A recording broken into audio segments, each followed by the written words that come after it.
was thinking Okay. Are live. Go. Perfect. All right. That.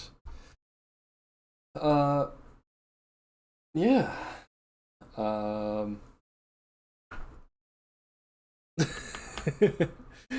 It feels weird doing the cold open.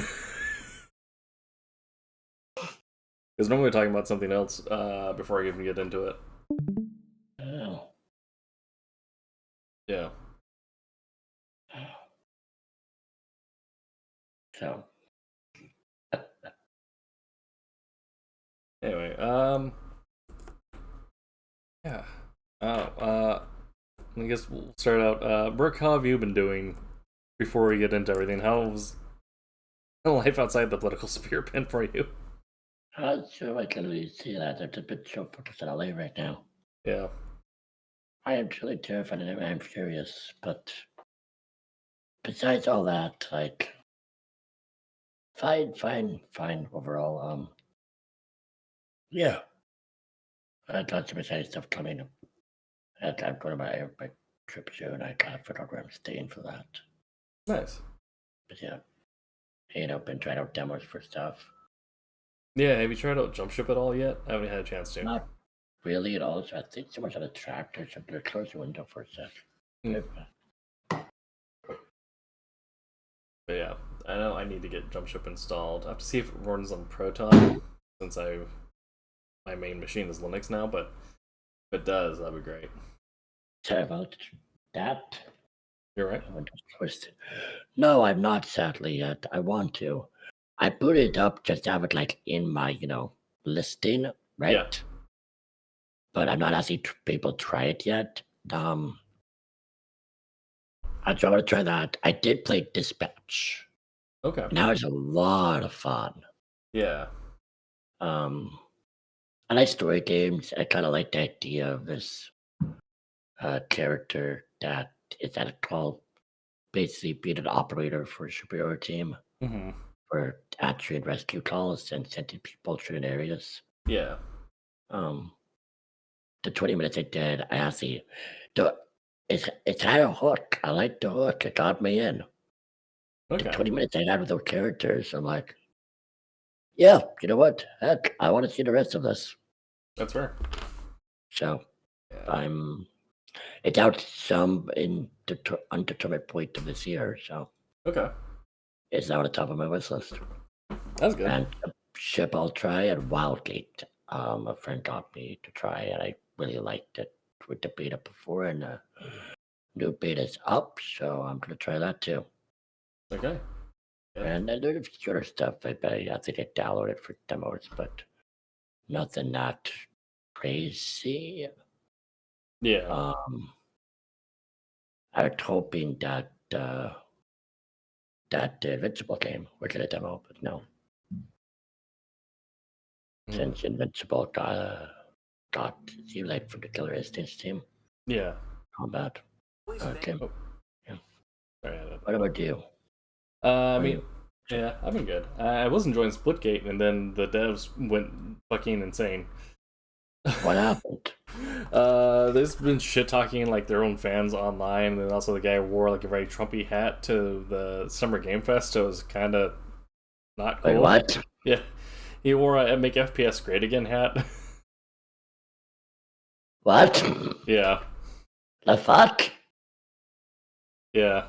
Oh, I don't really swear on this too. Well, that's interesting. Oh my! I have a cat yowling downstairs. Have I? Oh. Yeah, that's a problem. I would call that as a problem, my friend. Yeah. Yeah, like that's why. Don't know. And I'm advertising the stream on Instagram, by the way. Okay. Cool. Yeah. But yeah, I don't know. I kind of want to still try Splitgate, but that is frustrating to hear. Not kosher, yeah. Yeah, that's a good way to phrase it. I think not it doesn't sound kosher anymore. No. Um, hell, Make some notes real quick. Okay. that's really weird. Yeah. Um, I looked at like what demos they had just from seeing what I was trying, right? Mm-hmm. And I asked him up, and it opened up Delta Force automatically to that disabled window. That felt really odd. It knows. Yeah, I want to try that, but it, I got a lot of red flags from it from what did not see installs on your computer. Yeah. Talking about privacy. I've heard. Um, Yeah, bud? yeah, so, Are you good? kitty, Hey, can you hear my cat through the microphone? not really, but Okay. I did it subtle. Very, I see something. He's just yowling. Yeah, London is just looking outside. She's in her little cat tree box, and I think she's watching my family member on a tractor. Okay. And she's just looking at and or she's sleeping. Kind of hard to see. I just saw Kitty move going downstairs now. Right. Well, we'll get into it. Yeah. Welcome to Free Beer Society, your not network news, your internet news show where we talk about tech policy, freedom of information, freedom of software, and the inescapable decline towards a fascist police state that has us all very worried. Yeah, I see that. Not to skip ahead, right? Mm-hmm. But I'm happy to see a National Guard thing at the last one because I really did want to talk about that today. Yeah. Considering what's going on over there. But yeah. Yeah, the last two stories are going to be related. The last story isn't even like a modern story, it's just something I feel like we need to talk about again, given things that are happening. Yeah. Yeah. I kind of cut a few stories that I'd pulled up earlier for time, but I think this lineup makes more sense. Yeah, considering what's going on at the moment, it's prudent to discuss. And it's all very tech forward, so for the most part. Alright, so what is this? Okay, so the first one we get into is from FOSS News, Gurov Patnik. A no more safe haven for privacy, Switzerland drifts towards a surveillance state due to new controversial laws. That's surprising that the Swiss are doing such a thing. It is very surprising, and he kind of talks about this in an article, but that also was my first thought as well, is that the Switzerland has always kind of been a beacon of freedom, democracy, and like with the good, with the bad, but it's always been like this very like progressive democratic state, and to the point where it's a great place for tech companies that if you are doing privacy focused tech, being based in Switzerland is great because a lot of their laws allow you to really be protective and private with your customers' information. Like full disclosure, I use a VPN that's based out of Switzerland because it's designed to protect journalists in hostile countries. The United States is now considered a hostile country for journalists, by the way. So if you're reporting, I recommend using a VPN so you don't get tracked down by ICE or what have you. Journalists are getting arrested in the United States for reporting. Yeah. Oh boy. Yeah. Anyway. And if you're using a VPN, make sure you're routing through nodes in other countries. You're not using the same entry and exit, and don't use an entry and exit node in the same country. You want to break up your jurisdictions. Switzerland's new surveillance plan could force encrypted service providers to build backdoors into their offerings, threatening privacy for everyone who uses Swiss-based digital services. This comes as a big surprise to me, as I always thought that Switzerland was a great place if one valued privacy. It has long been a safe haven for individuals and companies seeking to keep their messages and data private, but with this new proposed legislation, that hard-earned reputation may now be at risk. The Federal Department of Justice and Police, a Swiss authority responsible for overseeing law enforcement and public security, wants to impose a new rule that grant extensive surveillance powers over online communications. Keep in mind this change wouldn't go to vote in Parliament and could be ratified without much public discourse. If enacted, private encrypted email messaging services like Proton Mail, Threema, and others could be seriously affected, and don't even get me started on what this could mean for VPN providers. Moreover, users might be required to hand over personal information like a phone number or official ID, making anonymous signups nearly impossible. And it gets even worse. Organizations would be required to hand over user data in plain text, which, when requested, except for messages that are securely end-to-end encrypted between users. Given Switzerland's strong tradition of direct democracy, where citizens regularly vote on major legislative issues, this top-down approach feels downright Orwellian.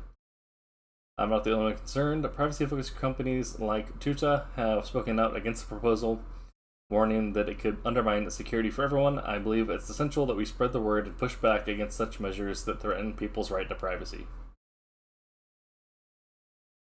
Huh. Yeah, I'll pop the question then to you. I already kind of made my thing clear. Like, I use a VPN based in Switzerland, and I personally would be affected by a backdoor like this happening. Like, I don't do piracy or anything like, I'm not doing anything outright illegal, but when it comes to protecting myself from doxing or doing secure browsing, or I'm not being tracked by marketers, like, I try to keep my digital hygiene as clean as possible. So then, because that's also important for protecting yourself against cyber criminals, is keeping your information off of digital registries and data sites, and anonymous signups is great for that, because it means that you're less likely to have your information compromised in a breach. I could use VPNs for that. Yeah. So I don't know if you would be personally affected, but what are some of what are your personal thoughts on this rule? Do you think it makes sense, or do you think it is kind of an overstep? I say overstep. Yeah. Like, I don't see it of why Fitch ain't broken, right? Mm-hmm. Yeah, we're working for a long time. What the point of this? Yeah. My only thought would be maybe if they're getting pressure put on them by the United States or Russia. But even then, like, we already know that, like, straight prohibition or, like, oversurveillance doesn't actually do anything to stop crime, so this doesn't feel like... Oh, go ahead. I find that so hard to believe. Like, now, this is a very, I can't be wrong on this, right? Mm-hmm. But I've studied Switzerland's history in any bit depth, even their culture. But, I always think of the Swiss as, a place that no one really bothers. Mm-hmm. It kind of, unless my war history is wrong, I mean, I'm sorry, but it kind of, based on even World War II, right? Not really getting into stuff, but yeah, you try to screw with them, they're going to slap you hard. Yeah. To reach, and I say, that even the little I know about the culture comes off as like, we will not bother you. Mm-hmm. Unless you bother us. Yeah. So. My other thought is that this might come because now we live in such like a hyper interconnected world now, where, like, before World War II it was kind of easier to ignore outside pressures, but I feel like now it is not even necessarily like economic pressure. It could be like, given like the propensity of either administration, it could be also like less than legal, less than ethical means of applying pressure. Like, I could easily see Trump or Putin trying to blackmail or otherwise heavy hand countries that allow for communications to go uncensored, to begin kind of cooperating with them. Otherwise, Yeah, but I would just be sad. That'd be really sad, in all honesty. Yeah, yeah. Is America or Russia or China or the UK or Italy, France. Yeah, I know I'm naming countries, right? Obviously, Hmm. but it should not have that much power upon their nation, relatively. Yeah. I mean, Trump's already trying to exert that much power on the rest of the world, and I think that's why he's having. That's uh, why he's doing so much international pushback is because he's spreading himself so thin. Switzerland doesn't have as big of a base to resist with, but I think uh, going forward with this move, even if it isn't, even if it is entirely internally motivated, like even if it is just entirely their own police force wanting to do this, I still think it's poses too much of a threat vector for um, making itself vulnerable to be pawned by larger powers. Because now Agreed. those big countries are going to be trying to steal all their communications because, you know, they want to suppress the journalists that are operating within their borders, and all these journalists have to rely on Swiss-based technology in order to communicate without being arrested. Hmm.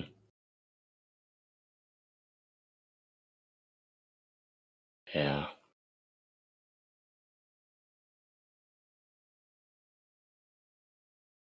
Okay.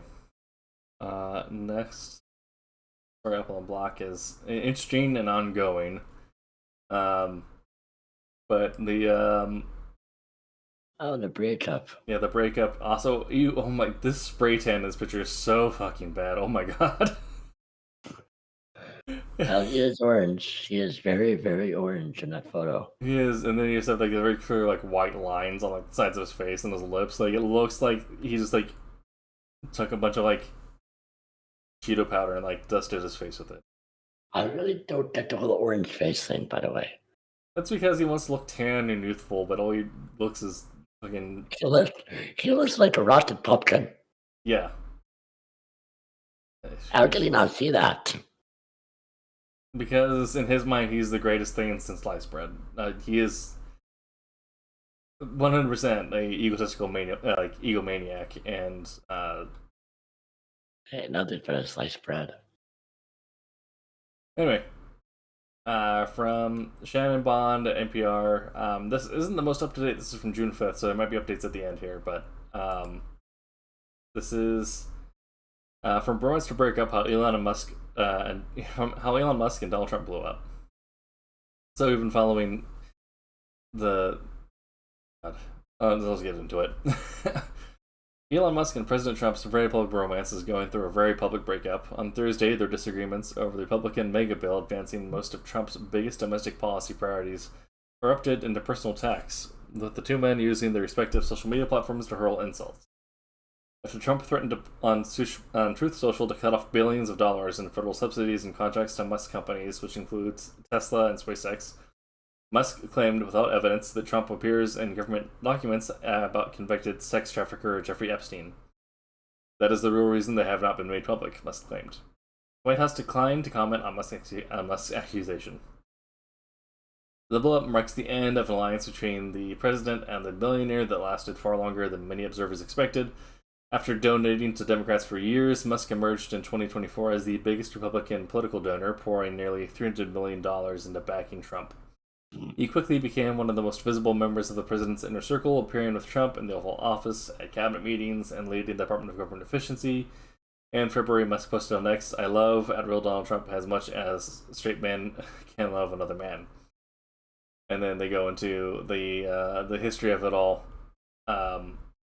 culminating in what we just talked about later.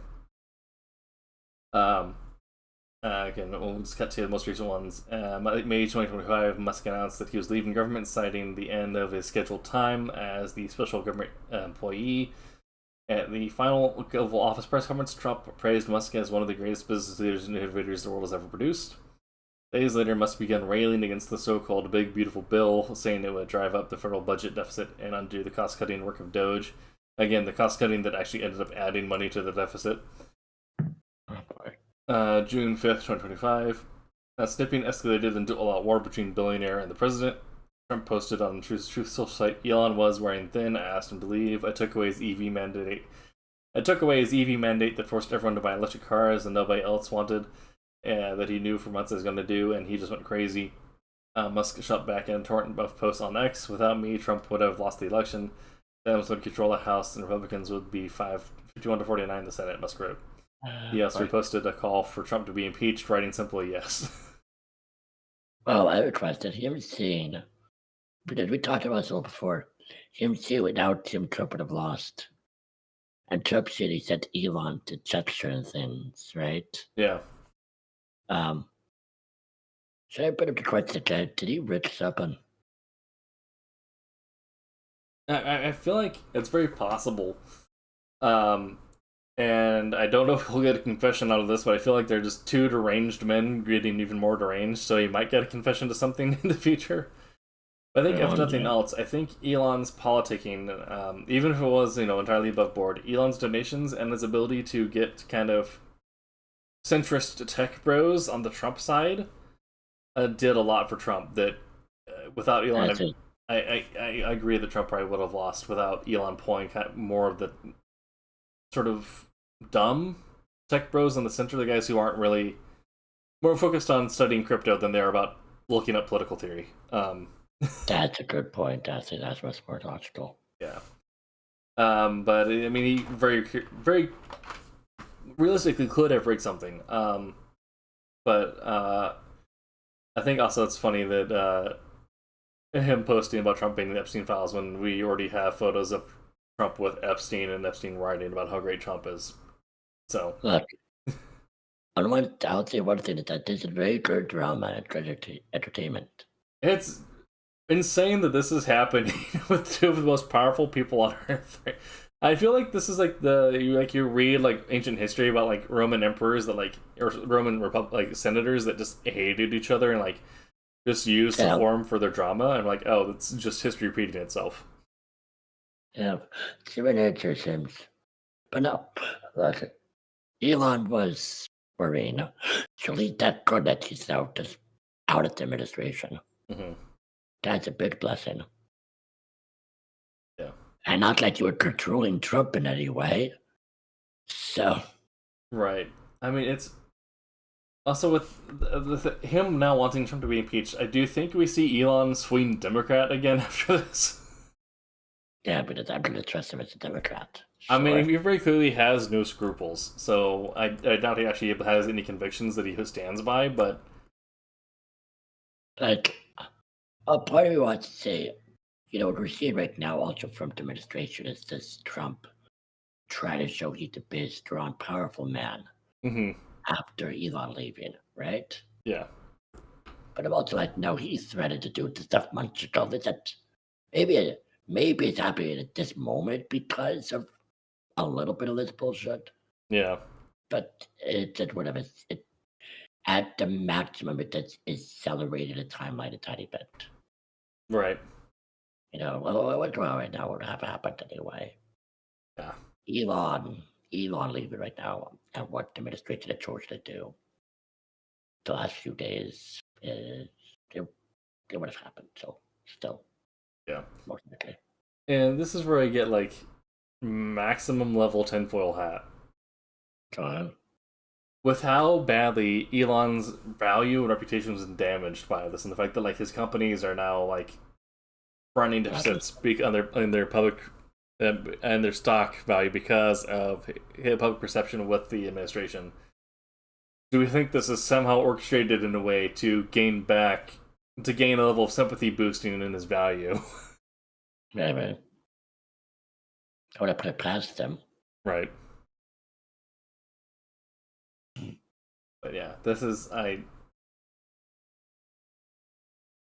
and also it's insane this is happening on two guys who own different social media sites and they're just yelling at each other on their own social media sites. It is giving like I agree with people to say like we shouldn't use like the phrase the girls are fighting for this because it's a little bit beyond that, but it does feel like a high school drama fight where it's just people talking to their clique of friends to then relay words to the other clique of friends.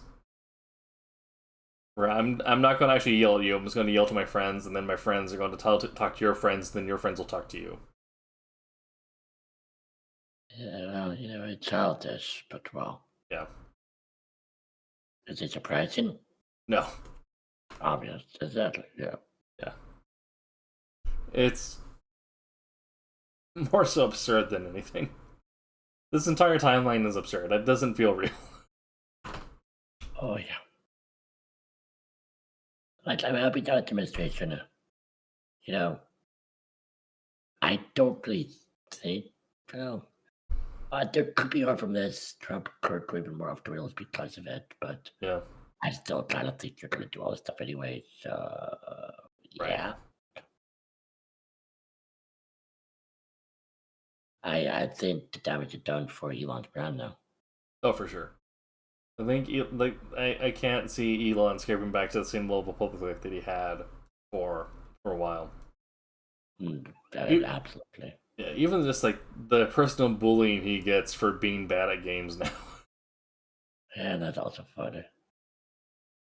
kind of kind of great, but yeah. This one. Right. Next one. So this is a follow up to some stuff we've been carrying for a while, but this is dealing with China taking kind of direct trade action against America, and how it's impacting the rest of the world. So this comes from Christina Amann, Nick Carey, and Kalia Hall at Reuters. Auto companies in full panic over rare earths bottleneck. London, London. This is news coming from Berlin, London, and Detroit. So this is a global impact story. Frank Eckert, CEO of a German magnet maker, has been fielding a flood of calls in recent weeks. Exasperated automakers and parts suppliers have been desperate to find alternative sources of magnets, which are in short supply due to Chinese export curbs. Some told Eckert their factories could be idled by mid-July without backup magnet supplies.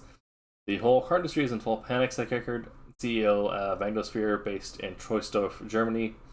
They're willing to pay any price. Car executives have once again been driven into their war rooms, concerned that China's tight export controls on rare earth magnets, crucially needed to make cars, could cripple production.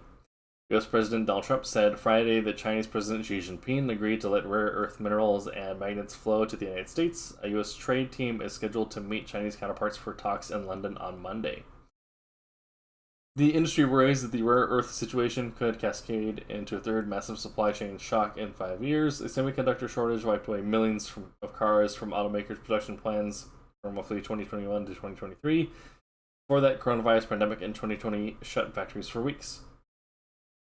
These crises prompted the industry to fortify supply chain strategies. Executives have prioritized backup supplies for key components and re-examined the use of just-in-time inventories, which save money but can leave them without stockpiles when a crisis unfurls.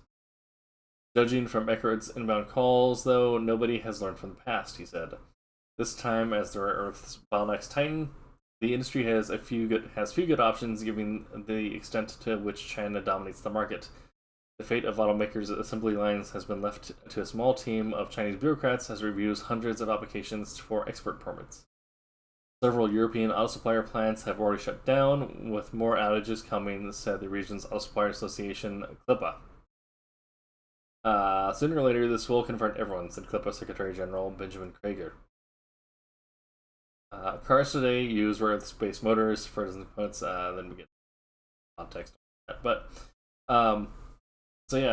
as part of the ongoing trade tensions, China has been limiting rare earth materials as well as other natural materials. But rare earth is the big one right now because it involves magnets and things you also need for parts of electronics. So again, it's hitting automakers now, but in the future, this will hit the rest of the tech industries as well. If it's something we've been kind of following and talking about is what's going to happen here as China essentially shows Trump who actually has sort of the bottom dollar when it comes to trade power. And so this is now already shutting down businesses in Europe, and Europe is almost more so just collateral damage at this point, which is kind of scary to think about how the shuttering of auto manufacturers in Europe, which is when it comes to like the gold standard of engineering, as collateral damage. Um, yeah, it'll be interesting to see how this develops. But I guess I'll ask you, Brooke. Seeing how this is happening now, and we supposedly there have been talks back and forth, but China and America keep on like saying like we're going to create new agreements.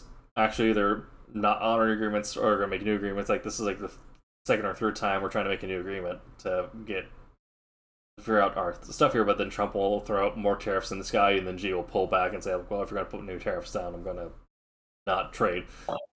Obviously, Yeah. So, do you think this will escalate to a point where we see it like impact materials needed for yes, superconductors and yes, yeah. absolutely. I think if there's a more sane administration right now, no, of course not, because that's a ridiculous thing.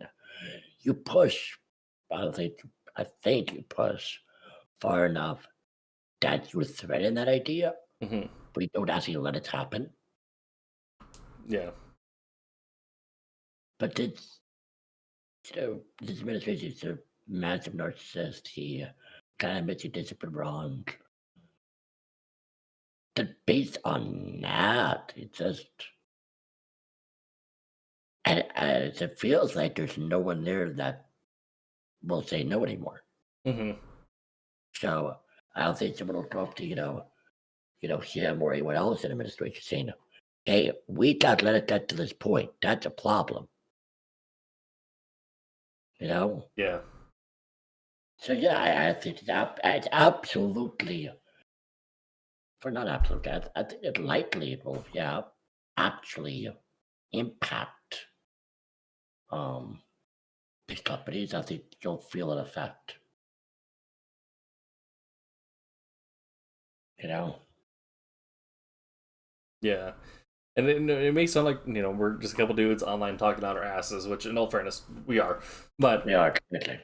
also we've been following politics and tech-based politics for a while now. Both of us, like that's the reason why we started the show, is because it's been a hobby of ours just to follow news, comment on patterns, and then have late night Discord calls while in Halo lobbies.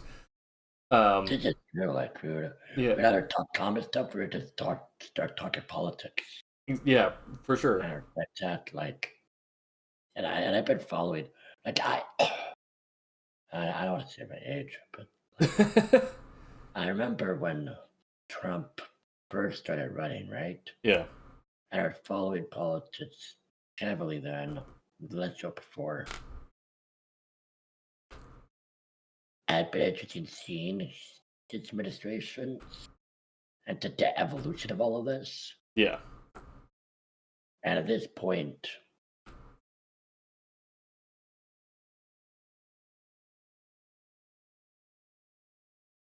I think you can frame an idea of what he may do. Yeah. A little bit, with the right mindset. Absolutely. Um, And I think also to continue on where I was going, like it's worth pointing out that this exact chain of events is something that we predicted, like when we first started recording these podcast discussions. Is eventually this trade war was escalate into impacting auto manufacturers, and we'll have to. I agree that I think if just due to the nature of who's in power in the United States right now, it will trickle down to, or will continue on to the point where it impacts computing and many things like everything else. But I think what will be really scary is usually what happens in times like this is after autos, it'll impact either mortgage or banking. And then banking's going to be more likely because if you don't have cars, then you don't have car loans. And America's number one export is financial services. Like, yeah, but mortgage, mortgage, that's very bad, but also good in some ways. mm-hmm. In a way, mortgages will go up, and a lot of problems come out of that, and a lot of people lose their homes. Yeah. right? But things are way too expensive with living now, Mm-hmm. and they were kind of going to burst eventually anyway. That I agree very off on this, obviously. Yeah, I think we've been due for a housing bubble burst for a while, and the reason it keeps floating is because we keep on printing money to keep it afloat. I think And when yeah, yeah, I think honestly, like it'll be bad for BlackRock and Vanguard, but that'll be for everyone else. Like literally everyone else, it'll be a huge boon for when the housing market bursts. yeah, because they honestly want to buy a place, hypothetically, right? There's no other point where you can't even sell your home. Like yeah, it's your home is valued at 3 times what you bought it for, but if no one's buying, then it's worth nothing. That's actually worth $0. But when it bursts, and you could possibly actually sell it Yeah. for something ish. Yeah, because even with a burst, you're probably going to be selling it more than what you bought for, just due to how rapid prices inflated. Yeah, it'll also be at least not as bad as now, where it's at least affordable for some people. Mm-hmm. Yeah, we can actually, maybe do something about the housing People crisis. have to buy homes, buy apartments, etc. Yeah, that hasn't been on my mind a lot lately. Yeah. Anyway. Yeah, but I think I think it'll only have a weird effect where this will happen. This will impact banking, and then banking will then impact the housing market. Yeah, that makes sense. So, but yeah, that'll be also interesting because whenever banks start having issues with loan production and start shuttering, that's when the United States enters into actual panic mode, and because we care more about the banks than we do about people. Well, obviously, Yeah, it's America, mm-hmm. but no, look, am I surprised by this? No. Are you surprised by this? No. No. We talked about stuff like this happening, in private conversations. And like a lot of stuff people are seeing or scared will happen, likely will happen. Mm-hmm. And not like see that just say panic or shit or still panic or fear, but like look, Start smoking weed. people said the administration cannot follow Project 2025. Yeah. And like, well, based on every other evidence we're seeing, they likely will. Yeah. Yeah, but he said that they won't. He doesn't know anything about it. Yes, he's also a liar. Right. Notoriously so. Yeah. Like someone who's actively lied while under oath. So yes, the liar told me he does not know about it, that he won't do it. Yeah. That doesn't mean anything. That's like Emperor Palpatine telling me, oh yes, we will keep the Senate forever. And right. Vader, it's just my servant. And not the Dark Lord of the Sith. Yeah.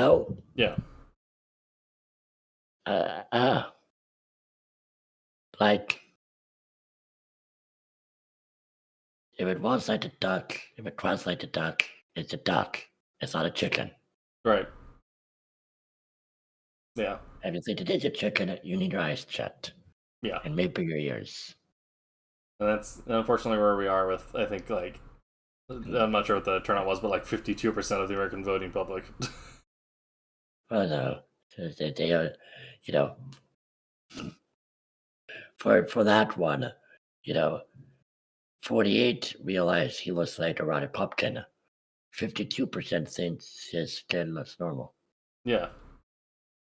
Yeah. Fuck. Yeah.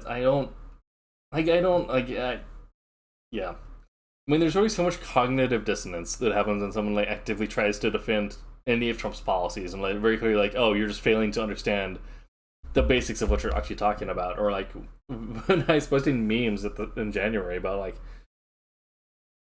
can't wait to see conservative reactions when the price of eggs and gas continues to shoot up, and it has, because that's what happens when you take actions that increase the price of products. And everyone's like, well, no, actually, it's actually coming down. I'm like, how? What? Literally, no. I know people like that. Literally, I know. Incorrect. I know people like that word. They've argued with me. Yeah, and then Age of Fight going down. I'm like, how is going up in price going down? yes, like it's the 1982 was the true speak of the regime is that up is down, war is peace. And then, when we actually do touch the point of the price is going up, well, that is Biden's fault, obviously. Obviously, yeah. Obviously,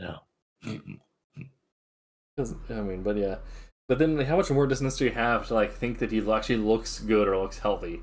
When even I didn't put it in here because it's not really related to our thing, but there are members of members of the Republican strategy committees, to help with political strategy, that are talking about how poorly he communicates now, or how badly he slurs his words, or looks like he's about to pass out at events because he's not doing well physically.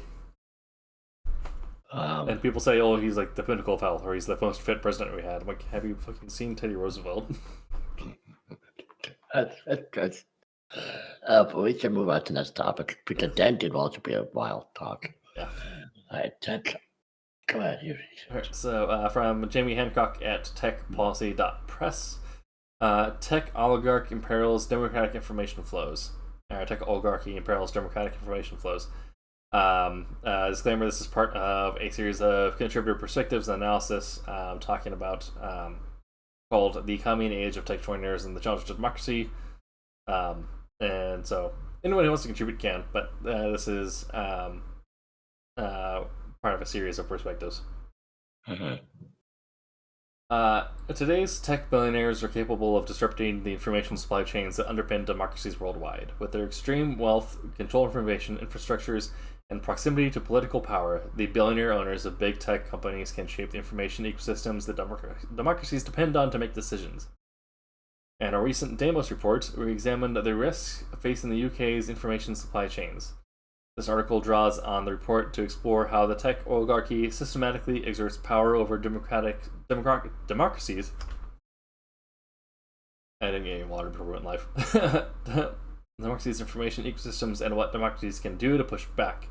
With several tech billionaires expected to become trillionaires within a decade, we must attend to this issue now. Mass digitization led to the mass centralization of power. For decades, centralized control over key information infrastructures has accrued to leading tech companies and their billionaire owners, putting these organizations and individuals in a position to make unilateral decisions about how information flows in democracies worldwide. Whilst the spread of digital technologies has decentralized information production and dissemination, it has also centralized power over digital infrastructure in undemocratic ways. It's helpful to think about this concentration in terms of the tech stack, the layers of technology on which digital services depend. Consider what happens when you send a message on your phone. When you tap send, your message is transmitted from your phone via electromagnetic signals that flow between towers, satellites, seabed cables, and data center servers en route to your recipient. Because private firms own nearly every link in this infrastructure, they've become indispensable to the functioning of contemporary society and have accumulated an historic amount of power. As a result, big tech's billionaire owners can wield global political influence in ways that may undermine the democratic processes. This is the tech oligarchy. Unilateral decision-making about information flows. Tech companies make unilateral decisions about how information flows in the networks they own.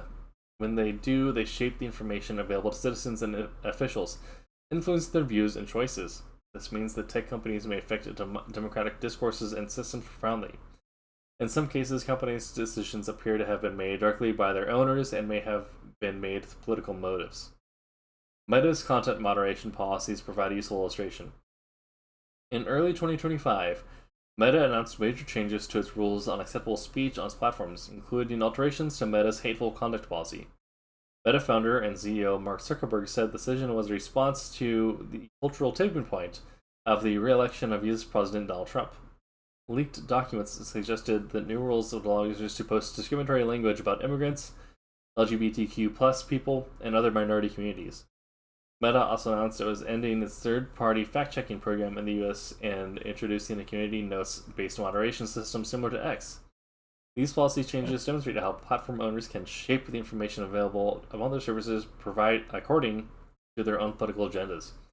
It illustrates how global platforms can make decisions to address political developments in one country, primarily the US, that affect the rest of the world's information supplies. Meanwhile, the emergence of generative AI, big tech companies and their owners have acquired further control over tools that people use for self-expression. Leading AI developers like OpenAI and Google have been subject to controversy over decisions regarding what their models will or will not generate. For example, OpenAI announced in February that it had reworked its product to ensure it no longer avoid or censor topics. Like Meta's changes to its content moderation policies, some have speculated that these changes were a response to Trump's re-election. But the tech oligarchy's power over information flows goes deeper than content on platforms they control. Same individuals and companies hold sway over critical infrastructure throughout the tech stack. Decisions about lower level infrastructure can determine whether communities and even governments have access to services. Take Elon Musk's satellite service Starlink. 2023, Musk said that the Ukrainian government had made an emergency request for government authorities to activate Starlink all the way to Sevastopol, provide internet access to Ukrainian civilians in the Ukrainian army. Musk claims he declined the request to avoid allowing Ukraine to sink most of the Russian fleet and make Starlink complicit in a major act of war. The incident points to a profound problem. The power to cut off internet access in the democratic country defending against invasion rests on an unelected private citizen and their individual judgment. So kind of more on that. They'll get to the call to action here at the end. The risk that the tech oligarchy poses to democratic information supply chains is systemic rather than individual. Cases like Musk and Zuckerberg illustrate how long-term problems with market concentration, regulatory enforcement, and other issues have given a small handful of people the opportunity to influence the information available to ordinary people across the entire technology stack. The power the tech oligarchy can wield over information flows and democratic politics threatens the process by which democracies depend. But all is not lost. At Demos, we have set our policy options to help address the problem. Include reviewing foreign ownership of media roles to incorporate transparency requirements for social media companies, providing more support for news media, and establishing requirements for social media platforms to mitigate the negative impacts of unreliable information spreading online. Beyond policy, actions taken by ordinary people and governments alike have shown how resistance is possible. Movements like the Tesla takedown protests have demonstrated that tech billionaires remain vulnerable to public pressure, especially if it threatens their stock valuations. Likewise, as in Brazil's case, some governments have pushed back on pressure campaigns and asserted their sovereignty. While the tech oligarchy's accumulation of wealth and power may pose a risk to democratic processes, there is still an opportunity to change course and build more resilient democracies. So, kind of a lot of writing out something that I mentioned before on the show, and that we've reached a point where web access and tech information access has become more of a public necessity than it is a private luxury, right? Nations and individuals rely on this stack of technology for communicating for every level of need, whether it be mundane or critical. And it's also required to pay most of your bills now, or to handle your ability to, keep in touch with your family. Yeah. And like I said, this is now owned by, in theory, about 5 people. About 5 people own the world's ability to communicate.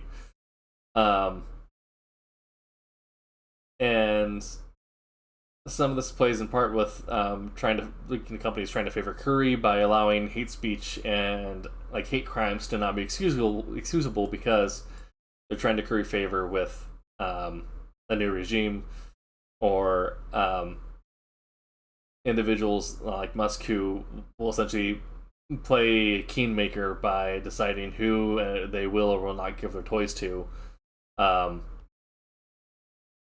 When in theory, it is just a part of like public infrastructure, and I've seen arguments go back and forth about always about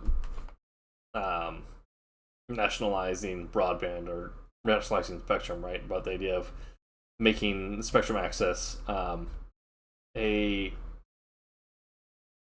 federal property. So now the government owns that, and then companies will then bid on developing it.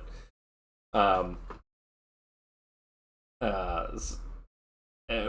that has its own issues, but whether or not that's better or worse than the situation we're in, you can't say at this point. Especially given the state of our current regime. However, you have issues like Brazil, where Brazil essentially ended up banning Musk and X, so essentially he's no longer allowed to operate in Brazil, and Brazil has taken what assets are there to develop their own stuff there, as well as potentially looking at advocating for open source policies for the software and technology involved, as well as creating better transparency rules and requiring more egalitarian language, so we avoid issues like legalized hate crimes. But yeah, it's interesting how we kind of watched the internet go from the Wild West to now being we're going from the Wild West owned by everyone to a echo chamber owned by 5 people that is used to sell individuals as products to marketing organizations. Yeah, that's a bit of a change. Yeah. I don't have much to say on this, in all honesty. Like, you just said it, I think, really well. I don't really have different thoughts in that sense. Okay. I'll ask you this then. And the idea of should we seek to have a more nationalized network infrastructure or more privatized? Do you think there is a middle ground to be had there, or do you think we'll then find the ideal balance, or do you think it will eventually need to become all nationalized or all federalized by respective nations to eventually, like, or perhaps like a cross-national body like the UN, or create something like the International Organization, but for the web? I really don't have an answer. Like, I debatably say the UN. Problem is, you look at how they make it nationalized, right, per country. Yeah. That's a major problem. I just see a lot of problems coming from that. Yeah.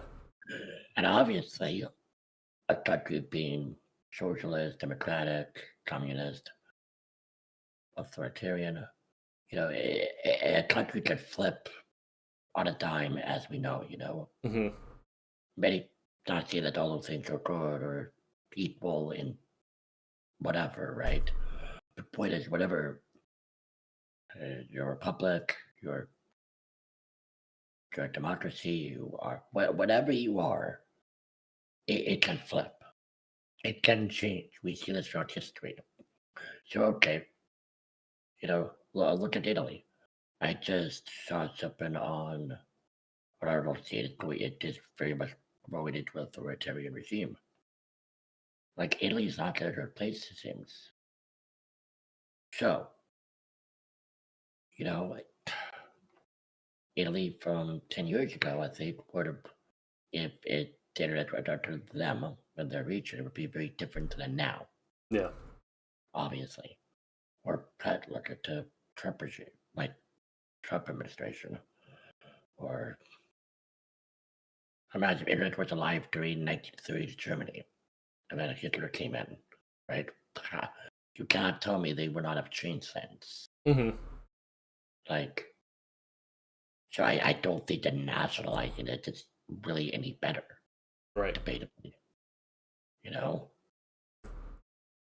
So, but something like the UN, you have so many different voices in there, who knows what would happen. Yeah.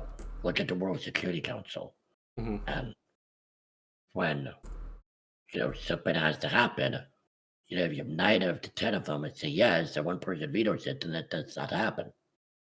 So, Yeah. Which is now becoming the problem with Russia being the 10th voice. or I mean, it's tough for it sometimes. Yeah. Like, I'm talking specifically about Ukraine, but yeah. Oh yeah, that yeah, totally. But point is, like, I see problems with there too. I don't have an answer. Yeah. Yeah. Yeah, I kind of feel some way. It's like the question goes back and forth, and I think something like that, we have to reach some point of public-private partnership, right? Where maybe it is a point of it's federally owned but privately developed or something like that. Where but also I can't imagine if the internet was owned by the Trump administration. That would be fucking terrifying. That's the thing. Yeah. Like the idea, it's silly, but the best outcome I can see is actually privately owned by righteous men and women, righteous people that will put value above money. Yeah. But that feels impossible these days. Yeah. It feels impossible in our current system that values money above ethics. And I feel like if we had an economic system or a society that valued ethics and morals above monetary gain, I think that would be a very real possibility. But I feel like the culture needs to change and the society needs to change, and then all of our systems need to adapt to that. That would be the best outcome. Yeah. That would be. But how realistic is that answer? Yeah. Anyway, what's the next one? Next one from Axios, Avery Lotz. So this is so there's an update to this at the end. I don't think it gets included, but we'll mention it briefly because it's still something that is in process. Hey, do you want to flip them or no? I'll do the. I think we should do the last one last. This one last. All right. Yeah. All right. National Guard in LA, what they can do after Trump called them to quell protests. Amid days of fiery protests against federal immigration enforcements in Los Angeles, President Trump signed an order deploying the National Guard despite objection from the state's Democratic leaders. The big picture. Trump's Saturday memorandum called up 2,000 National Guard troops for 60 days, but stopped short of a possibly more dramatic escalation. I actually got some water. Invoking the Insurrection Act.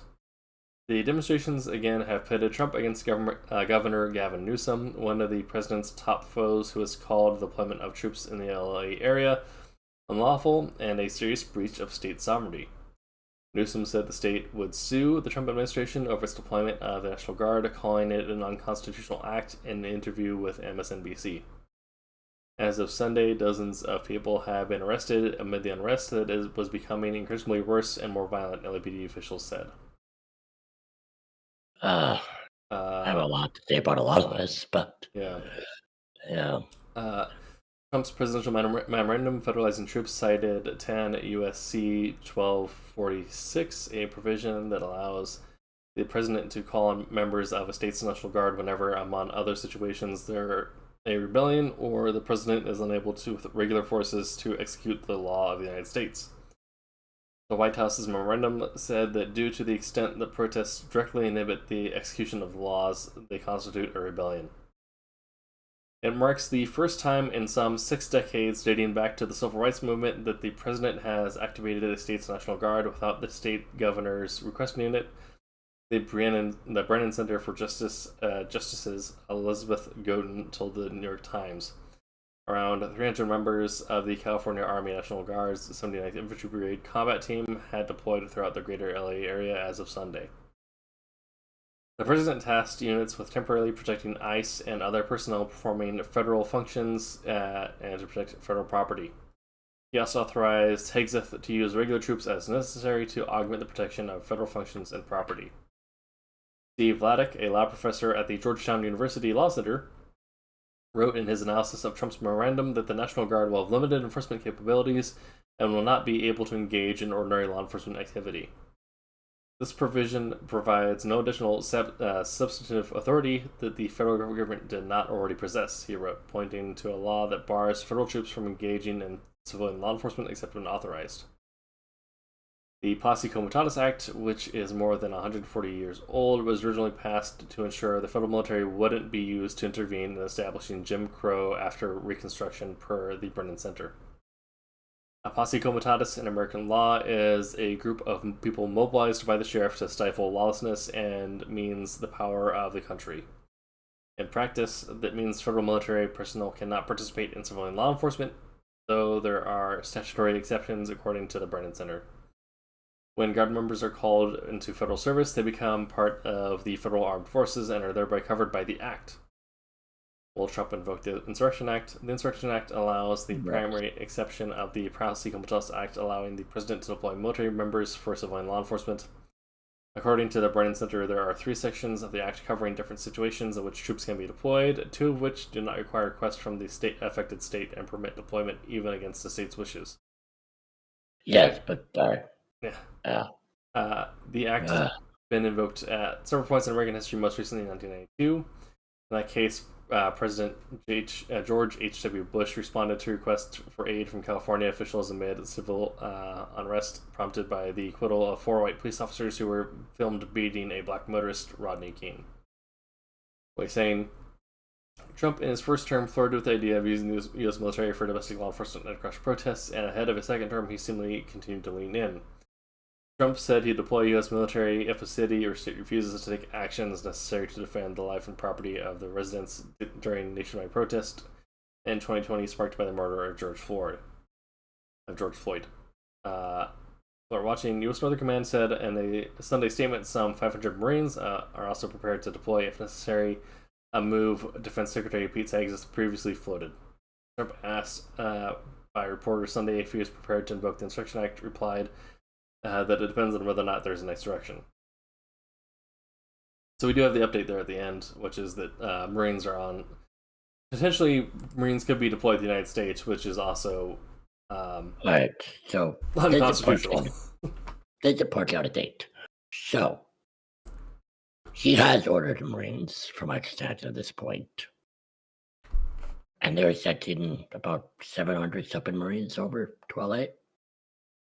If they're not there already now. Yeah, I couldn't find anything on whether or not they'd actually been deployed to LA, or if they're. The last thing I saw was that the Pentagon was scrambling to draw up what domestic deployment orders would look like, because they have to create a whole new set of orders, general orders that the Marines have to abide by, because the Marines are not supposed to be deployed domestically.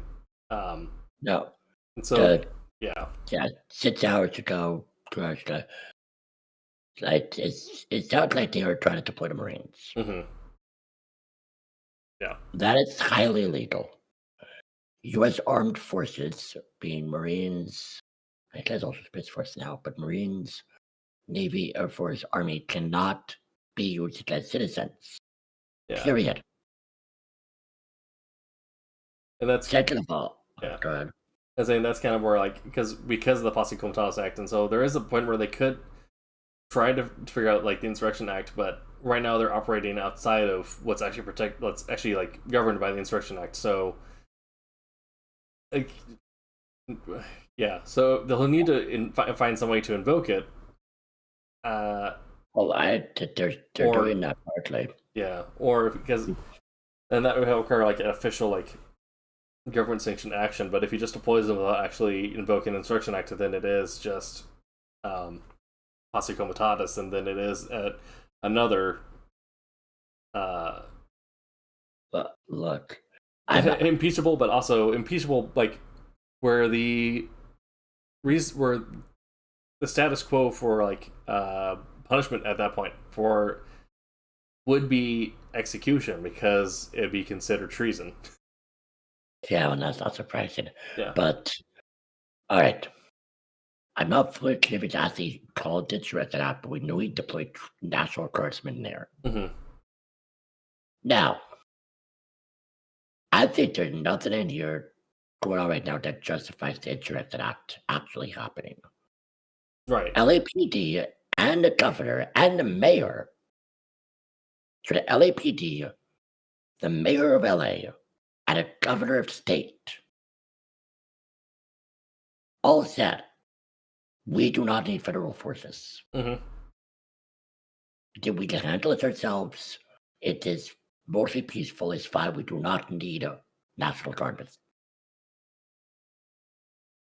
Trump's excuse is, well, we have to call an insurrection. This is not an insurrection. Right. You're sending people in are actually making it worse and more violent. 100%. Like, We're this is, doing the pot. yeah. I mean, this Doing is, the pot. Sorry.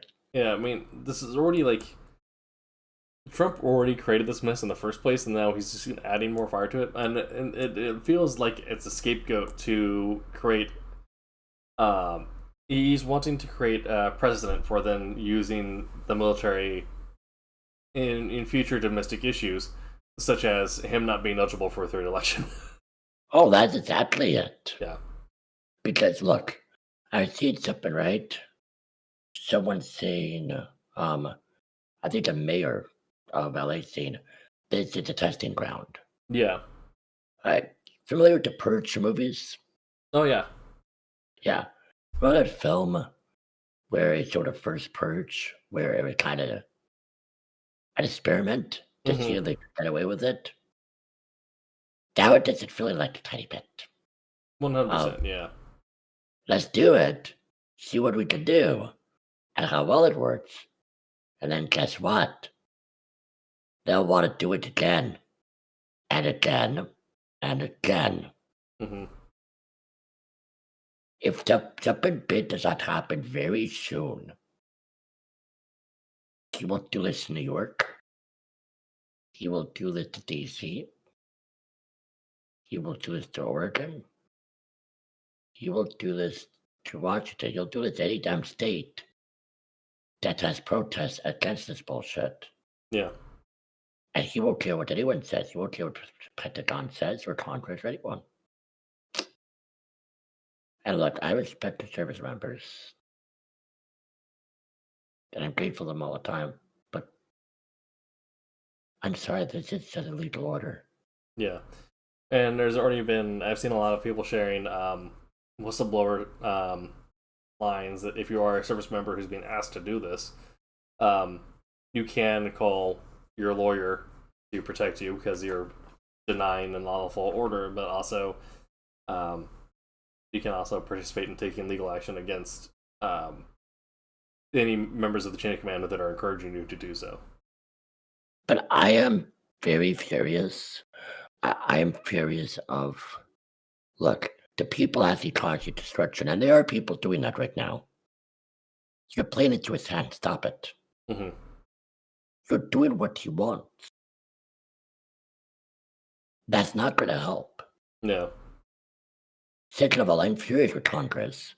Seeing Congress maybe, I'm not even clear if I'm having a live session about this right now, but if they are talking about it, and if that was accurate, there's barely anyone there. You Right. serious? Third of all, any officer that's actually agreed to this order and actually went there should be ashamed. Well, yeah, 100%. This is this is an illegal order. This is an unconstitutional order. You are not loyal to the president. You're loyal to the Constitution, and this is against it. Yeah. If you have a brain, you can tell. This is wrong. And this is such a slippery fucking slope that you don't want to slide down that. Mm-hmm. But honestly, if I'm really honest, I think it's over.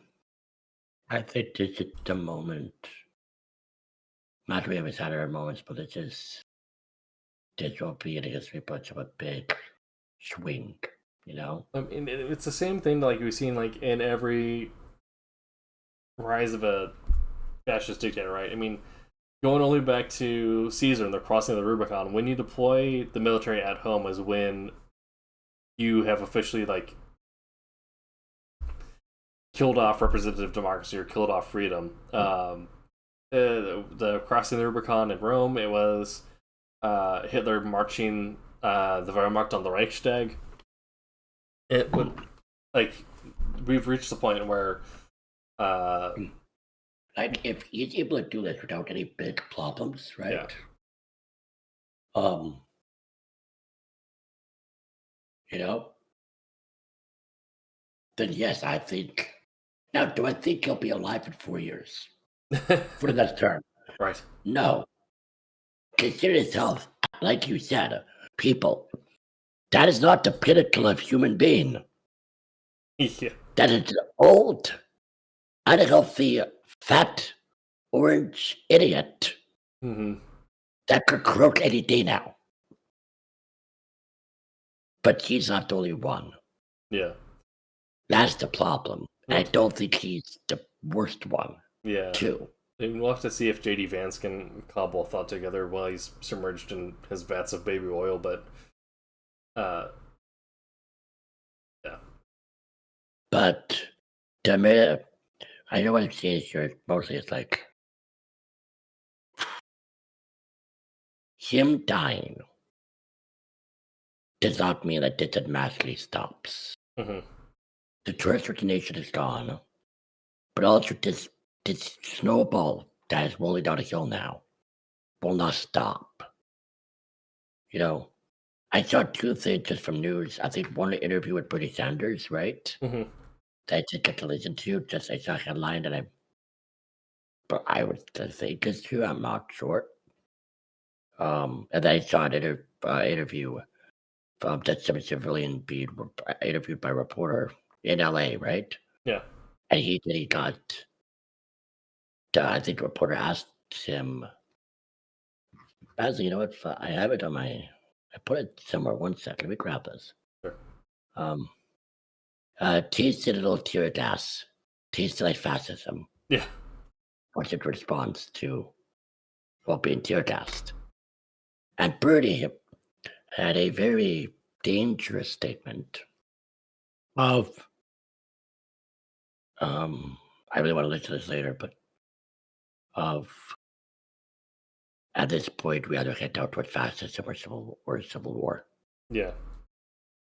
Because I want to believe, and it's hard to believe at this moment, but I want to believe that the whole country will not go down that route. You know? And especially not the whole military. That they're like, okay, no, this is wrong. I really do see this as a possibility of a break in the military. Yeah. Like I imagine at this point is when we're going to start seeing either Fine.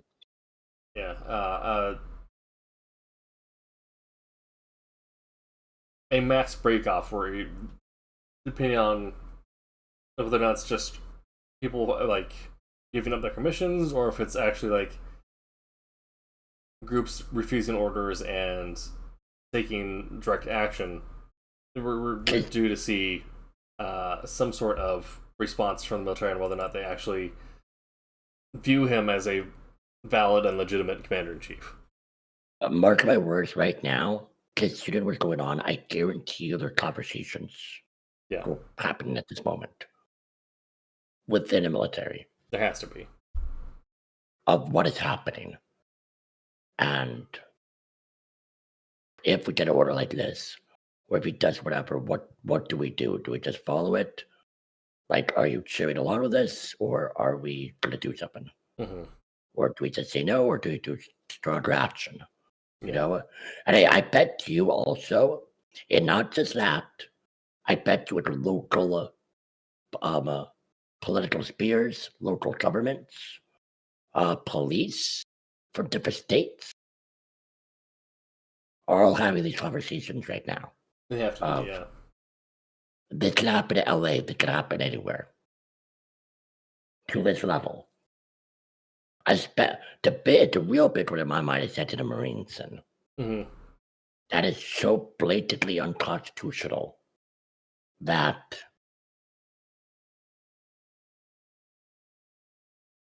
within all those groups, all those bodies of organization, they have to be talking about this. I don't. If it happens to us, how do we approach this? Yeah. Because I would hope at least some people realize that, that old saying of, they came for the communists, I did nothing because they're the communist, right? Yeah. And they came for the socialists, I did nothing because they're not a socialist. So they came for a Jew, and I did nothing because I'm not a Jew. Then they came for me, and no one was up to speak. Yeah. I read that. I think I read that verbatim from a comment I read somewhere earlier today. But it's absolutely true. That's a version of that famous scene of, they came for them and them and them and them, and I didn't care because I'm not them. Right. Now they came for me, and well, no one's left. So, if you think it's really just because of illegal immigrants, that we have also showed that a lot of people have taken our innocent people, and also some purely Americans. You're a fool. Yeah. Yeah, all right, time to my rant. Get through our last bit here. This is related, and this is perhaps a little bit of something good to keep in mind if you do go out and protest, because like you were saying, now was the time to use your voice, so it's the time to be heard. But also be aware that we've been effectively in a police state since before George Floyd, but even more so now, and how you can do your best to make sure that you're not allowing evil men to follow you to your home and family after going out and speaking at a protest.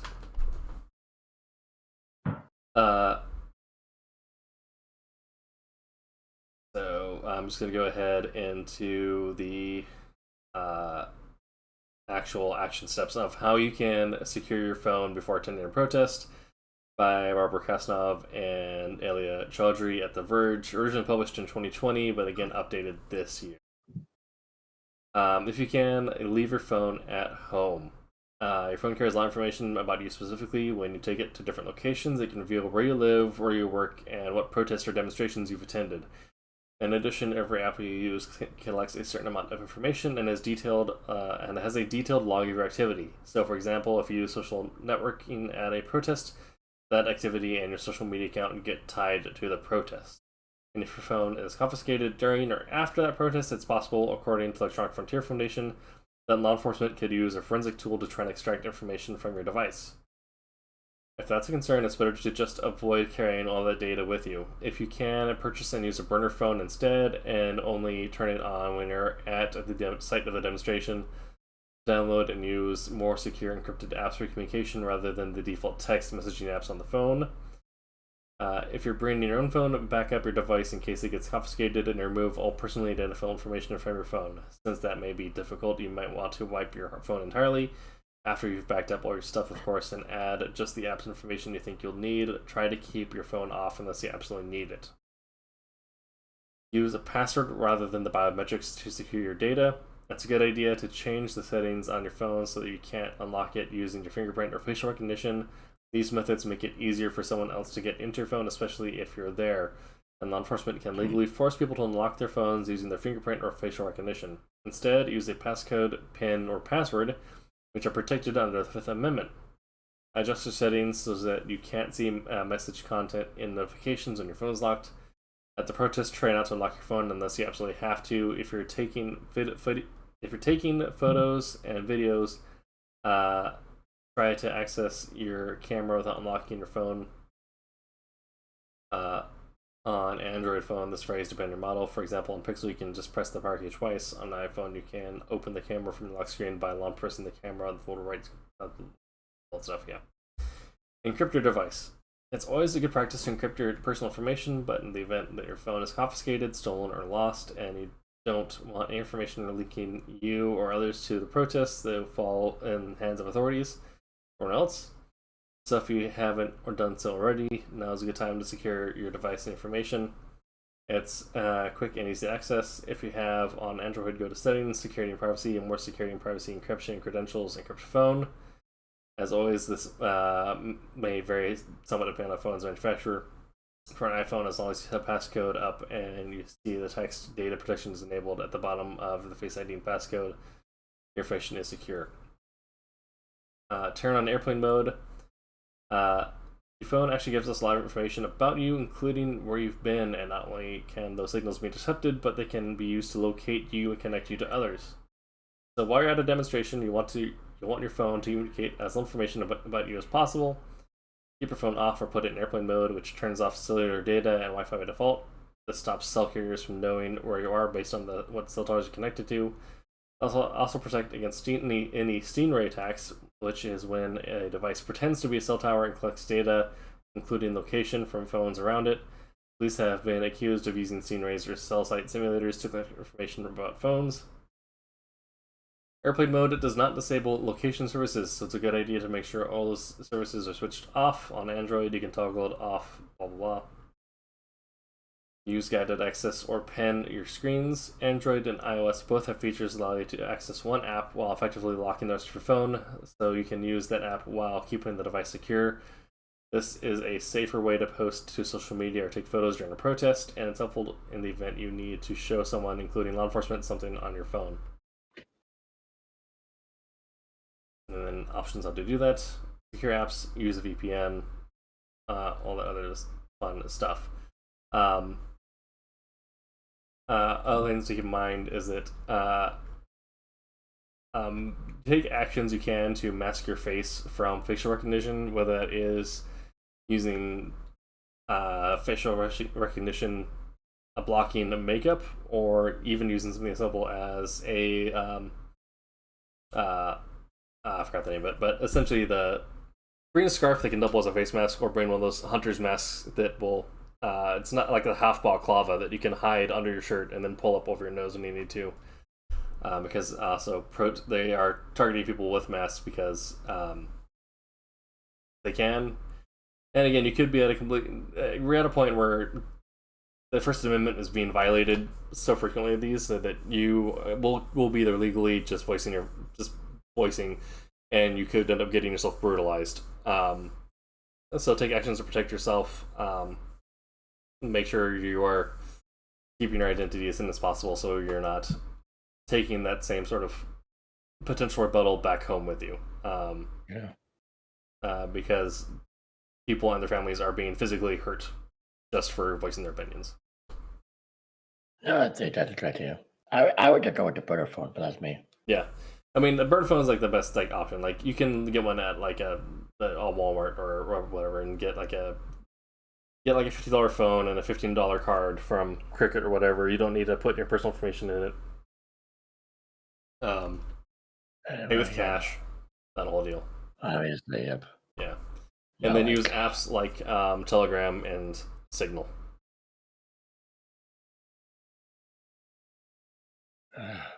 Yeah. Yeah, I don't really have anything to say. I agree with everything you said. Be careful out there, especially right now. And also take some of these actions for your own digital stuff. If you are someone who voices information online, use a VPN, encrypt your phones, just because journalists are being arrested. So we could be getting to a point where voicing your opinion online may be something that earns you scrutiny. So, like the thing is, what we've been seeing is escalation after escalation. And I think that's the moment we are having right now. Yeah. I'm not sensing anything that could be confidence that this escalation will decrease for whatever reason. Yeah. should just be sort of careful out there. If you Like, I'm really not trying to show panic or shit, but I'm like, yeah. If you're someone who's vocal about your beliefs and you spend a decent amount of time online, live your life like it's iRobot, like Mr. Robot. Essentially, practice good operational security as if you're a hacker, because even if you're like not at all, you never know what kind of information could be used to track you or who will be. that's not a bad thing to say. Yeah. Anyway, I think that's it for tonight. I don't have any other stuff for me. What about you? I don't have anything either. I think that about covers everything we wanted to go over. Yeah. Right. Well, thank you all for watching. We'll be back next week, I believe. On Monday. Yeah. Like Monday. Yeah, I'll be able to do Monday. And after that, I'm going to play my game Broken Arrow. Sounds good. All right. Well, have a good week and stay safe out there. Stay safe, folks. We'll figure out a good sign off at some point. I love ya.